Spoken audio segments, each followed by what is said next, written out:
प्रदेश की सियासत में सहानुभूति एक ऐसा फैक्टर है जिसे सियासत में सत्ता के शिखर पर पहुंचने की सीढ़ी के तौर पर इस्तेमाल किया जाता रहा है।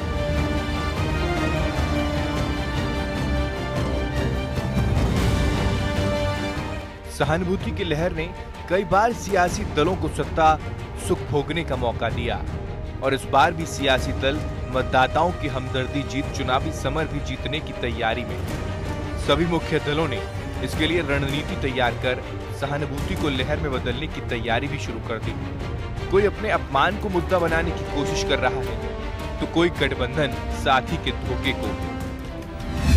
पुतिन के अपमान का बदला लेने की बात कह रही है कांग्रेस। सीएम के अपमान को बता रही प्रदेश का अपमान।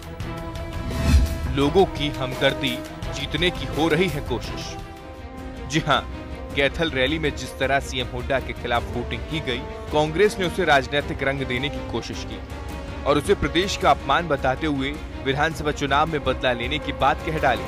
सत्ता विरोधी लहर से जूझ रही कांग्रेस ने अपनी जीत के लिए सहानुभूति का कार्ड खेलने की भी तैयारी कर ली है। जाहिर तौर पर कैथल रैली ने कांग्रेस को एक चुनावी मुद्दा थमा दिया, लेकिन कांग्रेस इस मुद्दे के जरिए मतदाताओं को कितना लुभा पाएगी, ये बड़ा सवाल है।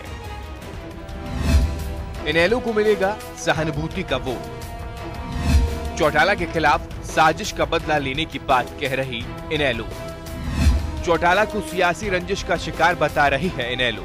उधर इनेलो के पास भी ओपी चौटाला के जेल में होने का मुद्दा है, जिसके चलते इनेलो को लोगों की सहानुभूति मिलेगी। इनेलो लगातार ये आरोप लगाती रही है कि कांग्रेस सरकार ने साजिश के तहत ओपी चौटाला और अजय चौटाला को फंसाया और विधानसभा चुनाव में प्रदेश की जनता वोट के दम पर इसका बदला लेगी। उधर इनेलो कांग्रेस सरकार पर लगातार ज्यादती करने का भी आरोप लगा रही है और क्षेत्रवाद के मुद्दे को लेकर भी कांग्रेस पर निशाना साधा जा रहा है। बीजेपी के धोखे को मुद्दा बना सकती है हजका। बीजेपी को धोखेबाज साबित करने में लगे कुलदीप बिश्नोई।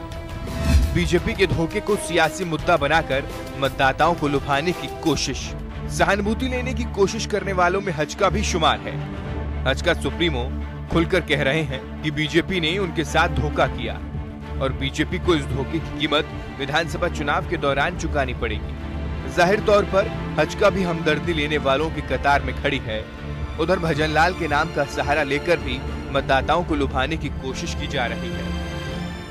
तो देखा आपने, सभी दलों के अपने अपने मुद्दे हैं, लेकिन इतिहास में ऐसा कई बार हुआ जब ऐसे ही सहानुभूति वाले मुद्दों ने लहर का रूप ले लिया और कई सियासतदानों की नैया